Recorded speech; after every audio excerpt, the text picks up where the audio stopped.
Yo, what's going on, guys? Welcome back to my channel. My name is Mr. J, and today we'll be testing out and benchmarking Hogwarts Legacy on PC. So bear in mind, really quickly, that this is the early version of the game. The official release is on the 10th. I am recording this on the 7th. So there might be some performance things. We don't have the day one patch yet. We don't have NVIDIA drivers yet. This is early. This is from the Digital Deluxe Edition, so I could get this out early for you guys. Or at the very least, on day one of the game releasing for you. So you all can see how the game actually performs on your machines, or at least how it could potentially perform given how it runs on mine. But with all that being said, we're going to jump in. We're going to benchmark this game at 1080p and at 4K. But once again, if you guys are new here, feel free to hit that subscribe button on your way out and enjoy the video. If you do, leave a like on it as well. But without further ado, let's go ahead and jump into this game and see how it runs at 1080p. And let's check out some of these settings. Okay, so here we are in the menu. As you can see, we don't even have a full screen option. So once again, like I said, I'm capped at 1080p here. We are using the DLAA mode for the anti-aliasing, so we're not using any DLSS just yet, but it does have DLSS, FSR2, XESS, FSR1, and NVIDIA NIS as well. Lots of upscaling techniques, lots of upscaling for you guys to choose from. We have VSync on uncapped, though we'll actually turn VSync off, so we can get the true uncapped nature of frame rate here, and motion blur, depth of field. I'm leaving all those on just because I don't really mind any of those features or anything like that. For the graphics options, we are running full ultra settings here. Full ultra. This game does offer you ray traced reflection, shadows, and ambient occlusion with the ray traced quality selection over here as well. So before we jump into the game, let me explain the numbers in the top right hand corner in case you are new here. So the D3, D12 right here is the overall frame rate with the frame time. This is how long each frame takes to render and spit out to the CPU. The RAM number right here is how much RAM my computer is using as a whole. Then the first CPU number right here is the overall average CPU usage, and then you have all 32 of my CPU threads here, so you can see each individual thread and how much is being worked. The green memory usage is how much VRAM it's being used. The GPU number here has the temperature of the GPU, the usage of the GPU, and the clock speeds of the GPU all here. So you can see all of the super important information in the top right-hand corner. But without further ado, let's go ahead and jump into the 1080p, no DLSS ray tracing test. Let's see how this game performs. Alright, so we are now loaded into the actual game here. I've gone ahead and skipped all of the cutscenes. I've turned off all of the dialogue audio and the subtitles so you guys don't get any potential spoilers of any kind of story here. So in the first little cave area, we're getting about 60 FPS, 65-ish, with ray tracing on DLSS off at 1080p, using 20 gigabytes of RAM. Holy crap, games like to use RAM nowadays. Our CPU is not really being touched though. CPU 15 is at about 50% usage, but other ones, CPU 4 is at 70%, so a couple cores are being used quite a bit, but most of them aren't even being touched, so we're only using about 10% of our CPU, so plenty of room for a stream to go on there, but your frames will suffer, of course, if you want to throw a stream on your CPU. Our VRAM up there, our green memory number, is at only 6.7 gigabytes. That's not even that bad for VRAM, actually. My GPU is kind of hot because my room is kind of hot right now. 91% usage, though, for my GPU. 91% or 94% because of the ray tracing as well. So let's go ahead and walk out here and see how these numbers change. So we're still in the 60s, though.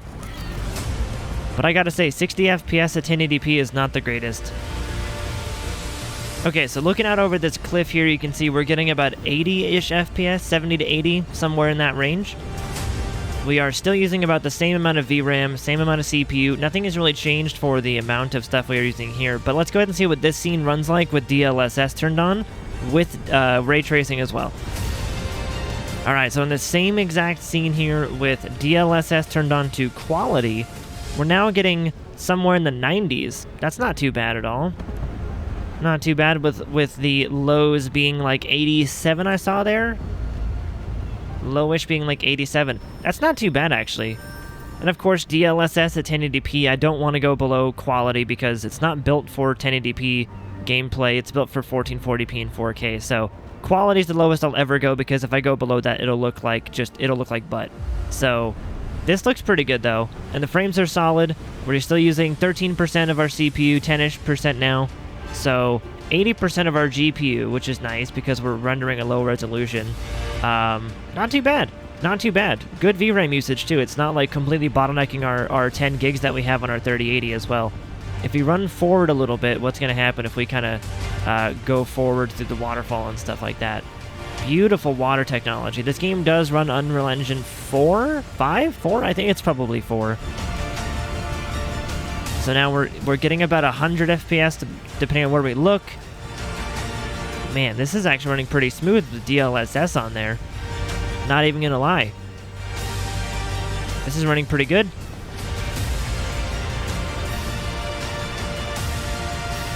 So we're still getting about, yeah, we're only in the mid 80s on the low end. Still 20 gigabytes of RAM and still about 7 gigabytes of VRAM. So really not that bad.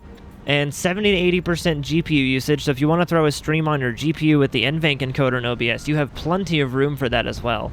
And with DLSS turned on, you'll probably get, it won't even be noticeable that you have a stream on. That's kind of cool too. So it's very optimized in this first section here, which is really nice. Now let's go through this cave here. Just a quick little test. I don't want to spend too much time on this one spot. Alright, so we're pushing forward a little bit here, slowly but surely. Because the game doesn't actually have a benchmark, I have to run through the beginning of the game, so I'm trying to cut through any, like, cutscenes or any dialogue or things like that that might spoil the game for you guys. So it's just the pretty scenery that we're going to see here. This game is really gorgeous, though, and the fact that we're only dropping into, like, the mid-80s with DLSS and Raytracing on is really solid, yeah. This performance is really good. And like I said, if you want to put on a stream on your NVENC encoder to use your GPU in OBS, you would not even notice the stream is on there. But if you put it on your CPU, you would probably see about a 15 to 20 FPS drop from here. So I would recommend doing an NVIDIA stream if you guys have a capable graphics card. All right, so in this area, we are getting about 90 FPS here. We just saw 78 for a brief second there, brief second. Still getting about 10 to 13% CPU usage, so this game is not using a lot of CPU.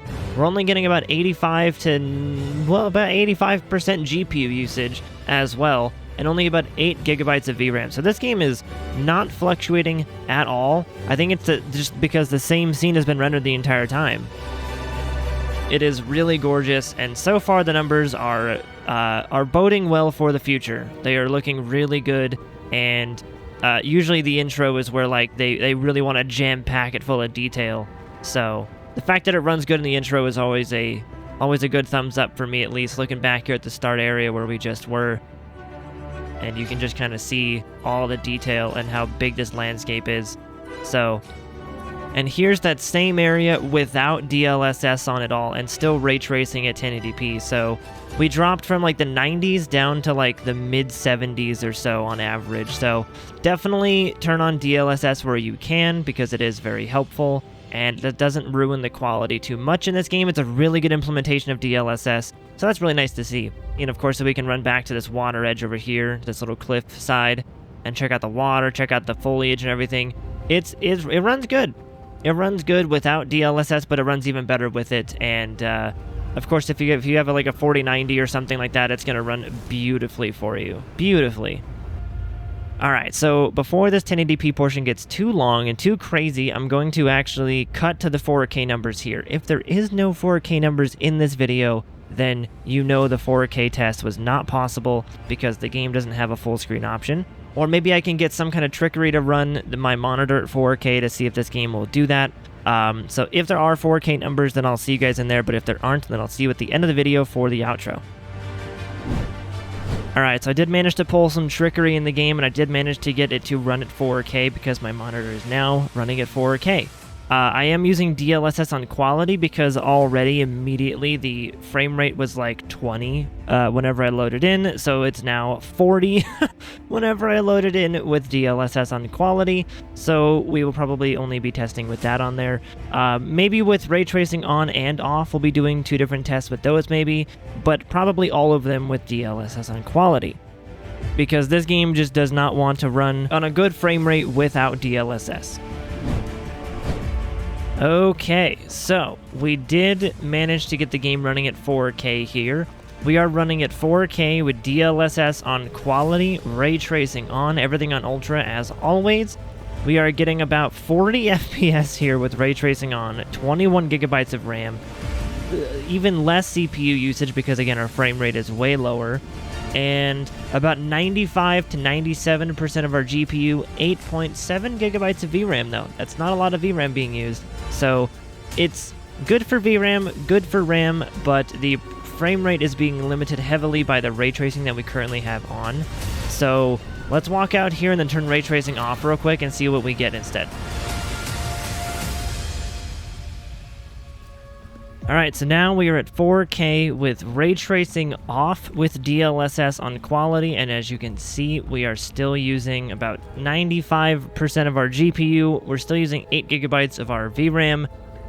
Still only like 13% of our CPU.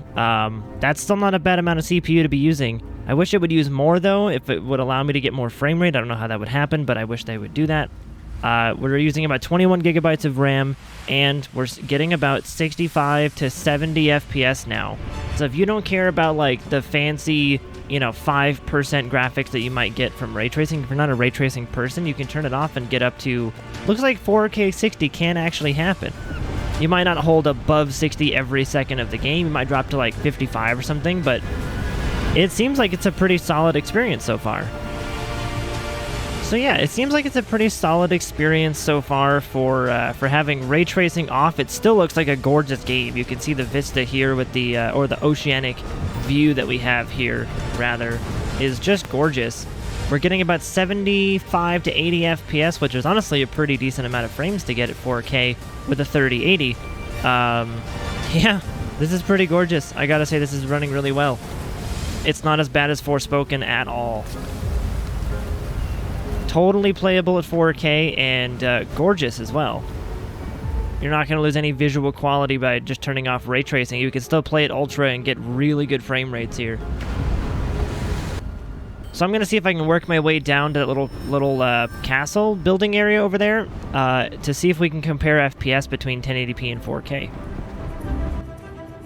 So even from here, on this side of this little cave entrance over here, it is still running really good, still looking beautiful, and I think this is a great experience, honestly. And if you already have a 4090, you're probably going to get 90 to 100 FPS in this game without ray tracing on, and probably, maybe even that with ray tracing on. I'm not entirely sure how a 4090 would actually be able to handle this with or without ray tracing, but I'd wager it'd be an amazing experience to have ray tracing on with DLSS on quality. If they add DLSS 3 into this game already, like I don't know when they plan on doing that, but if they do, dude, even more frames. Oh, it's going to be so beautiful for you 4090 people out there as well. So here's this view again of the giant castle building thing over there, getting about 73 FPS. We've hovered around 65 to 75 FPS this entire time. Getting 21 gigabytes of RAM. It looks awesome.